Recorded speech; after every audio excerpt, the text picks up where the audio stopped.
Alhamdulillah, pada malam hari ini kembali kita dikumpulkan Allah Subhanahu wa taala di majelis yang insyaallah dipenuhi dengan berkah dan rahmah dari Allah Subhanahu wa taala.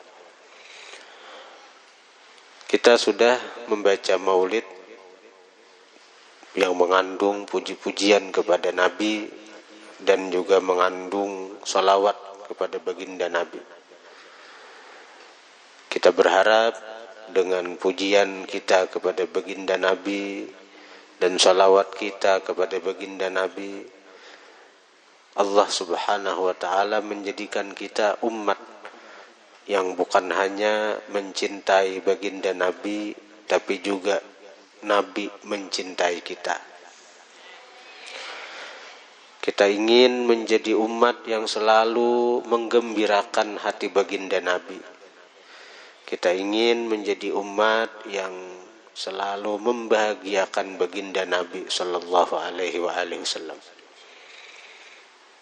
Dan kita ingin bahwa nanti di hari kiamat kita memandang wajah baginda Nabi, berkumpul dengan baginda Nabi dan dapat syafaat daripada baginda Nabi sallallahu alaihi wasallam.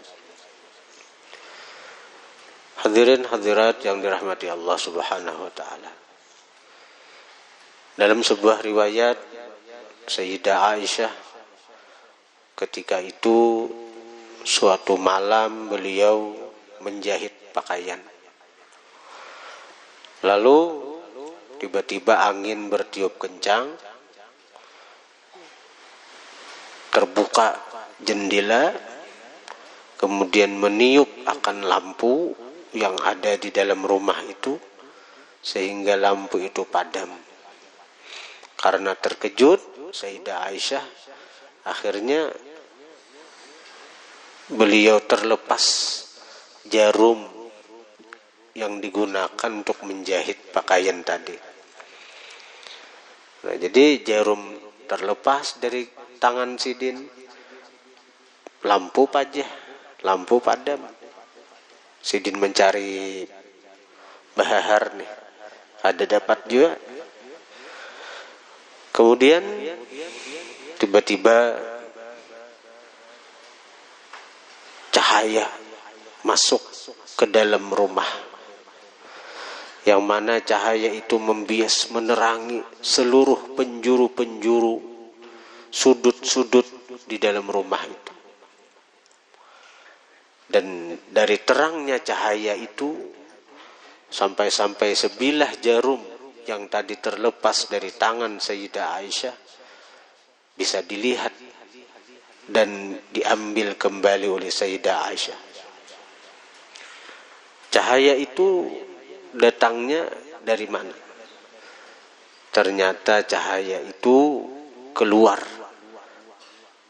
dari pancaran tubuh baginda Nabi yang ketika itu masuk ke dalam rumah Sayyidah Aisyah.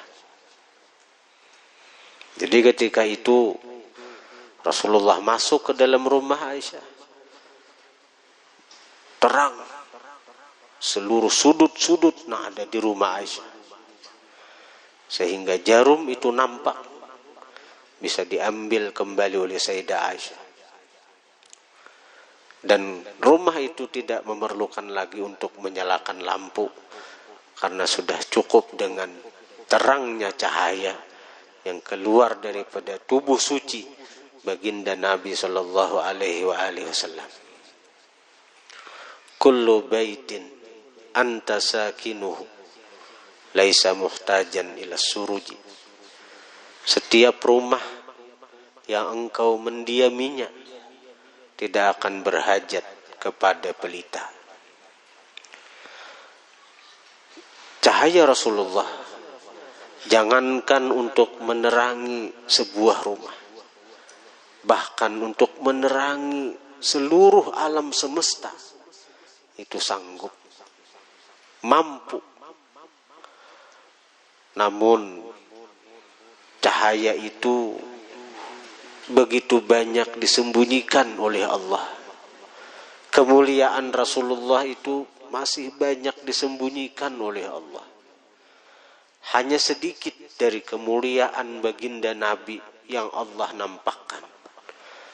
Hanya sedikit cahaya Rasulullah yang Allah zahirkan. Karena seandainya cahaya itu dikeluarkan Allah dengan keseluruhan, matahari akan padam cahayanya. Seluruh alam semesta kada sanggup menyandang daripada kuatnya pancaran cahayanya Rasulullah.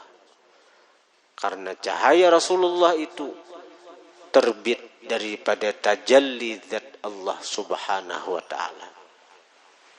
Jadi masih banyak disembunyikan oleh Tuhan. Hadirin hadirat yang dirahmati Allah. Nah, ketika itu Sayyidah Aisyah berkata, "Ma adwa'a wajhak." Alangkah bersinarnya zat engkau wahai Rasulullah. Alangkah terangnya diri engkau wahai Rasulullah. Dan sesuatu yang terang itu mestinya kelihatan pada tempat yang gelap gulita. Tapi Rasulullah tiba-tiba berkata kepada Sayyidah Aisyah, ujar Rasulullah, "Wailun liman lam yarani yaumal qiyamah." Celaka wahai Aisyah, orang yang tidak akan melihat aku nantinya hari kiamat. Celaka wahai Aisyah, orang yang tidak akan melihat aku pada hari kiamat. Jangankan dapat syafaat baginda Nabi, jangankan berkumpul dengan baginda Nabi di surga, bahkan melihat wajah indah Rasulullah ditegah oleh Allah subhanahu wa ta'ala. Dan itu bagian daripada umat baginda Nabi. Kita kada tahu apakah itu termasuk kita, atau keluarga kita, atau keturunan kita, atau saudara-saudara kita, atau orang-orang dekat kita. Celaka orang yang tidak melihat baginda Nabi hari kiamat.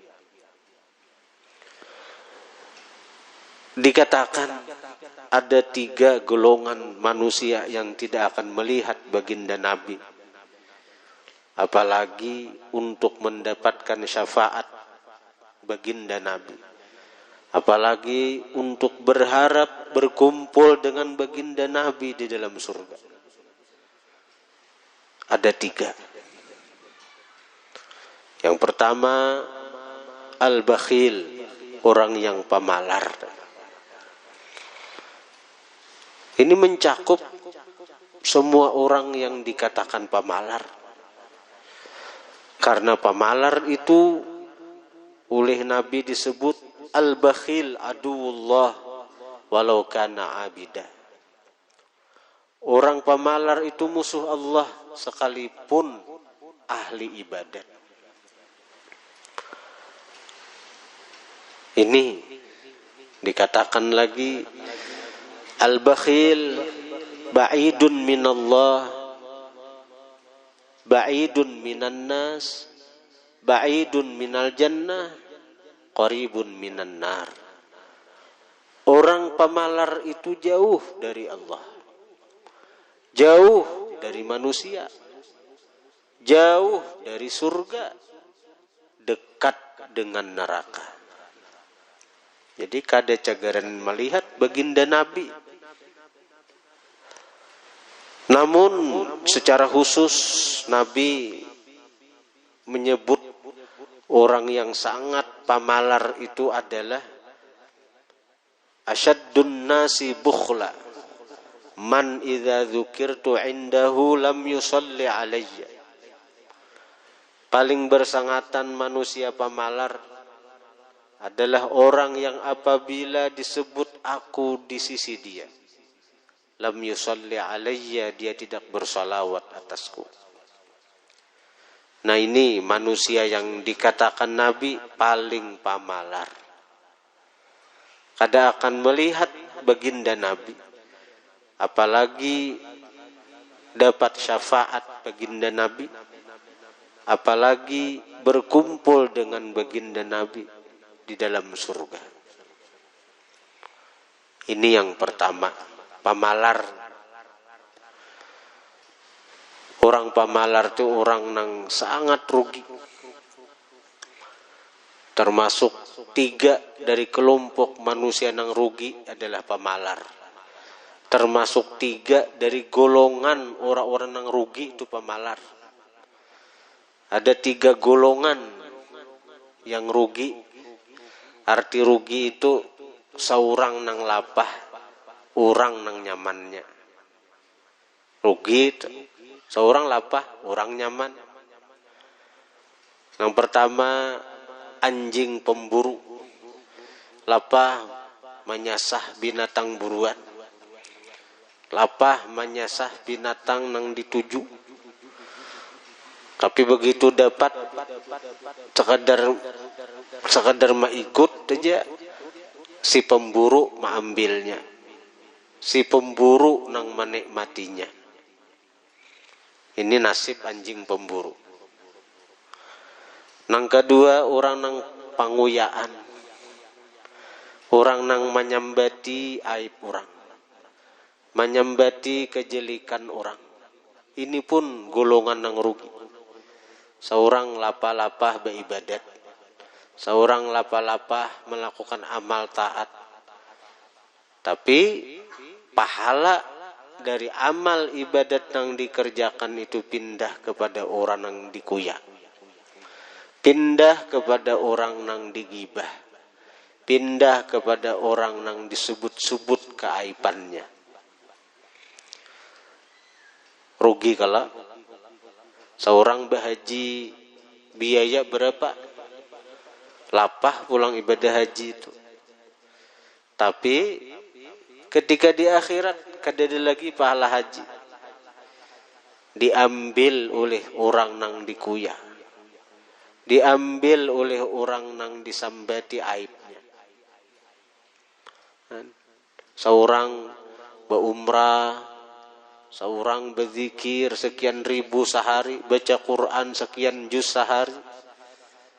Tapi berataan pahala-pahala itu kada ada lagi di akhirat karena telah terpindah kepada orang-orang yang dikuyak, disebut-sebut aibnya. Jadi orang yang rugi itu nang nomor 2 nang panguyaan, memandir aib orang. Nah, nang ketiga nang rugi itu bakhil, orang pemalar. Seorang lapa-lapa merintis usaha, lapa-lapa merintis dagangan, mulai nol, mulai modal tangan 10, tapi harta itu disimpan saja, kadada diimpakkan untuk kebaikan, kadada digunakan untuk kebaikan. Orang membangun masjid, kadada menyumbang. Orang bangun pesantren, kadada juga. Harta itu disimpannya saja, ditabungnya saja. Menyamani orang itu. Bahkan di antara manusia ini ada yang begitu pamalarnya, kadiri seorang pamalar. Bukan hanya orang, kadiri seorang pamalar. Jauh hendak membantu orang, kadiri seorang aja hakun sakit-sakit. Nukar iwak nang nyaman-nyaman, kada mau membuang duit. Iwak karing aja saben hari. Iwak karing aja. Saikong sapat siam tahan seminggu. Napa dipapak, nah papak akan kan nasinya tahan. Kalah lon pesantren makanan. Pesantren nyaman-nyaman makanan. Ini apa? Nukar sepeda motor Ada hakun membuang duit nukar bensin, caka bisa pindah aja nyaman sehat. Duit miliaran, dah hakun nukar sepeda motor.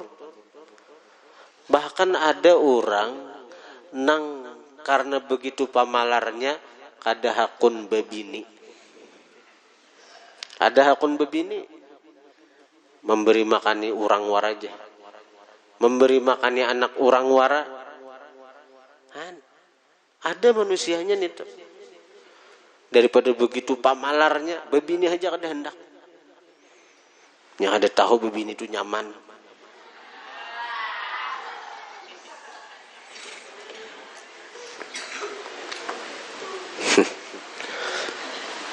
Mun orang ada tahu aja bini itu nyaman. Nang tahu pulang am. Hadirin hadirat yang dirahmati Allah. Nah, daripada begitu pamalarnya itu tuh, akibatnya apa? Mati. Siapa nang mewaris? Urang. Ibarat babine, bininya anom, belaki basa. Takana lakinya pundukan pulang. Untung benar. Ya Allah. Mun kadesin anu Pak? Kadesin binian. Dang sana memang ada hak secara faraid.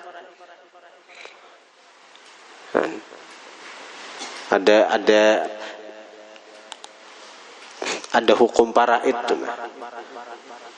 Paman anak kemanakan bisa mewaris dua anak dang sana. Amun nang mewaris nang ini paham. Musiah kada paham. Digunakannya sagenang kada baik. Inya nang nyaman di dunia menghabiskan harta. Kita nang bertanggung jawab dikubur menyandang siksa. Itu kayak itu. Mun orang pintar tuh bilanya bujur-bujur sayang di harta, gunakan hartanya untuk kebaikan tuh nya mendahuluakan harta. Ini daripada begitu sayangnya lawan harta, nya kada nak berpisah lawan hartanya. Kayak apa? Dikirimnya berdahulu ke akhirat harta tuh. Ada orang pembangunan masjid, pembangunan langgar, kirimnya berdahulu ke akhirat. Ada pembangunan pesantren, pembangunan asrama pondok, kirimnya berdahulu ke akhirat.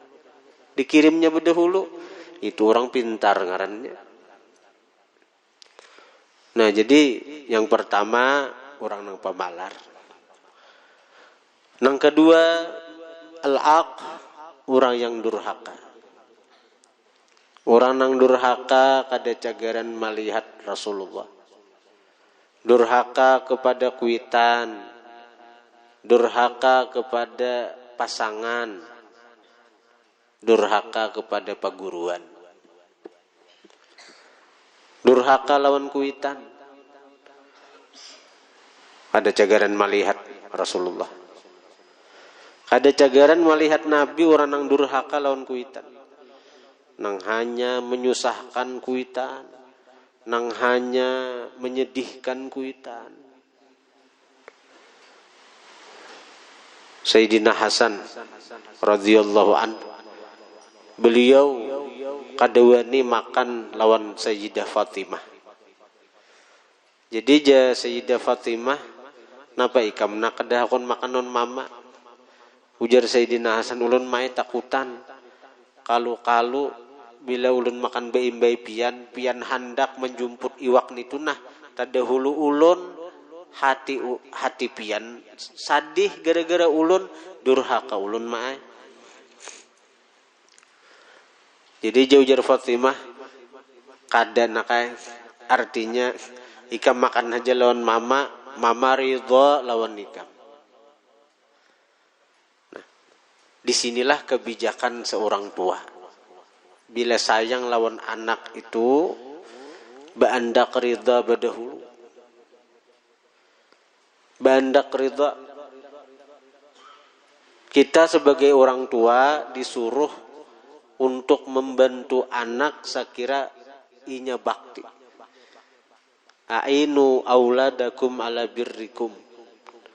bantui anak kalian tuh untuk bakti kepada kalian.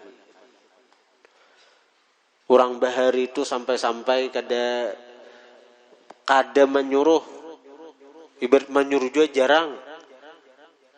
Kada hendak menyuruh anak, ibarat menyuruh juga diitihi kondisinya, ibarat kusuruh hakun kada. Bila kada hakun, kada jadi menyuruh sama sekali. Kenapa? Karena khawatir bila kusuruh inya kada hakun, hatiku kada ridha, hatiku sarik. Maka anak jadi durhaka. Maka bila sudah durhaka kada dapat syafaat Rasulullah. Jangankan dapat syafaat Rasulullah, melihat Rasulullah aja kada. Mana kena ke neraka. Ini kita sebagai kuitan nih kadang-kadang kurang bijak nih.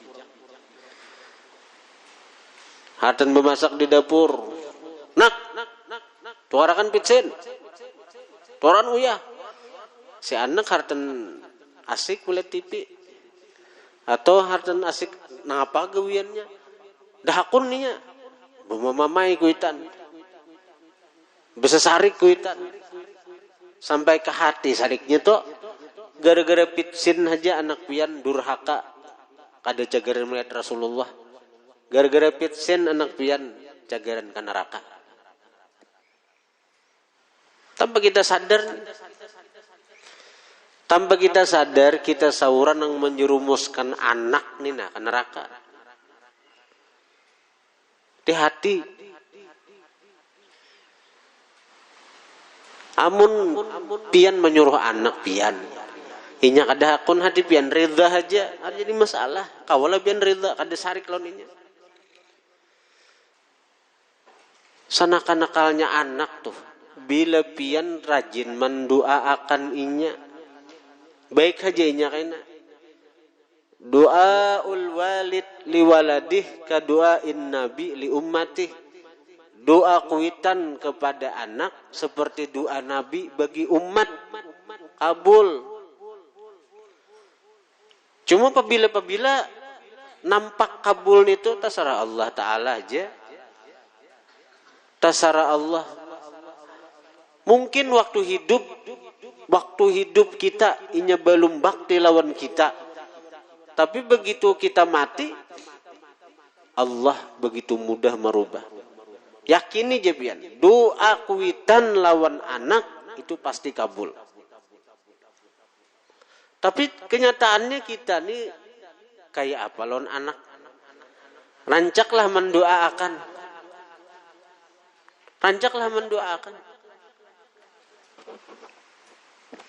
Pernahkah kita tengah malam bangun demi anak kita mendoakan, ya Allah, ulun ridha lawan anak ulun, maka dengan berkat ridha ulun kepada inya, ridhai inya Tuhan naik. Pernah kita kayak gitu. Nang ridha Allah fi ridhal walidain tuh nah. Ridha Allah terletak pada ridha kuitan. Soalnya kita ungkapkan Allah Ta'ala itu. Waktu tahajud tengah malam. Ya Allah, ulun ridha lawan anak ulun, sambat inya.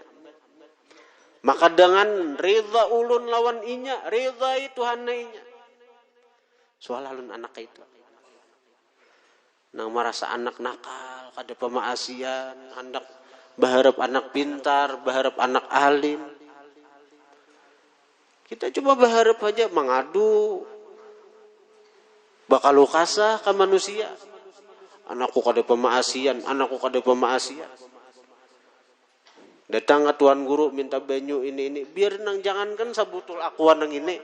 Sadrum pian minta banyu ke tuan guru. Selama pian non anak mama mai tarus kada ridha. Ada gunanya nih. Ada gunanya. Nya kuitan nih nang ianya. Sedikit-dikit menyumpahi ke anak, sedikit-dikit menyariki ke anak. Ada pemaasian. Ada artinya, ada baktinya kuitan. Syekh Sudais, Imam Masjidil Haram Mekah. Orangnya hafal Quran, alim pulang. Imam Mekah nang suara nang nyaring nih tuh. Bahari nakal orangnya. Daripada nakalnya tuh waktu kuitan tuh ada tamu. Nah, menggulai kambing, masak gulai kan orang Arab tuh nah, yang samin masak gulai nah. Jadi kambing dimasaki. Nah, dibumbui kan bumbu gulai itu. Imam Sudais ini melihat lagi halus kuitan mahargu kayak itu. Dada datang sidin kisahnya nang membumbui juga pasir dihemburakan. Pasir dibuat di masakan kuitan. Saarik nang mama. Tapi dalam kesarikan sidin itu ada tak keluar kata-kata nang mengakibatkan Sudais ini durhaka. Imam Sudais ini. Malahan sidin timbul berdoa. Ujar beuntungnya anakku ikam kena jadi imam Masjidil Haram, ikam kena hafal Quran. Nah, jeritan suara kuitan tadi nah. Ikam hafal Quran ikam kena alim jadi imam Masjidil Haram. Jadi kenyataan. Nih umanya nih hati-hati nang bisi anak nih. Jangan sampai tak keluar suara-suara nang menyumpah ke anak. Kita juga ruginya. Kita ruginya. Ini disumpahi, disambati anak bungol. Ada pintar, pas membungol anak. Di dunia sudah kayak itunya. Di akhirat kada cagaran melihat Nabi, kada cagaran dapat syafaat Nabi. Itu aja pian sualah. Nih nang berharap anak nang sukses, berharap anak jadi orang nang artinya beruntung dunia akhirat. Kuncinya sebutin aja diridha pian. Ridallah fi ridhal walidain. Bila pian ridha lawan anak pian Allah ridha. Bila Allah ridha pian berharap napa aja lawan anak pian kabul. Tapi keridhaan itu ungkapakan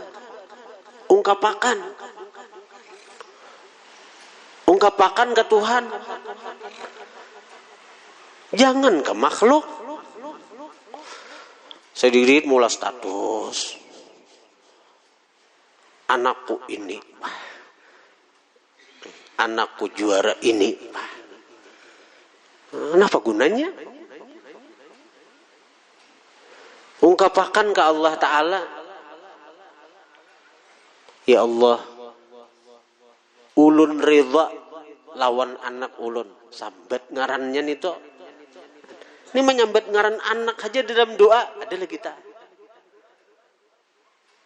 Menyambat ngaran anak dalam doa kayak. Mati mengarani anak tuh baik-baik saya kira disambat tuh nyaman.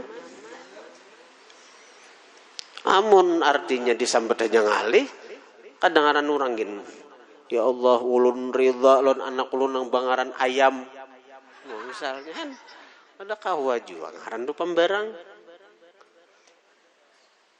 Minimal kita membagusakan ngaran anak, saya kira dalam setiap kita memanggil inya itu jadi doa sagan inya.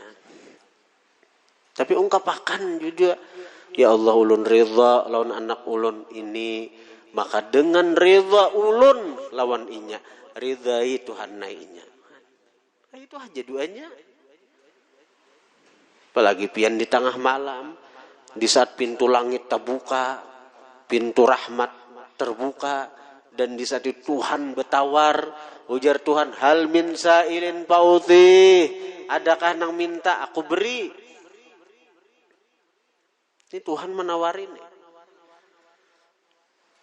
Nah itu. Jadi al-aq, durhaka lawan kuitan, itu penghalang kita dari melihat Rasulullah di hari kiamat, apalagi dapat syafaat Rasulullah. Nah, kayak apa sekira jangan ada durhaka-durhakan itu. Nah, kita dahulu sebagai orang tua membimbing anak kita, membantu anak kita, saya kira jangan durhaka. Saya kira jangan durhaka. Nah, kemudian durhaka lawan perguruan, durhaka lawan pasangan, lawan laki, ini pun penghalang daripada dapat syafaat Rasulullah. Ayo kita bahas. Al-Fatihah.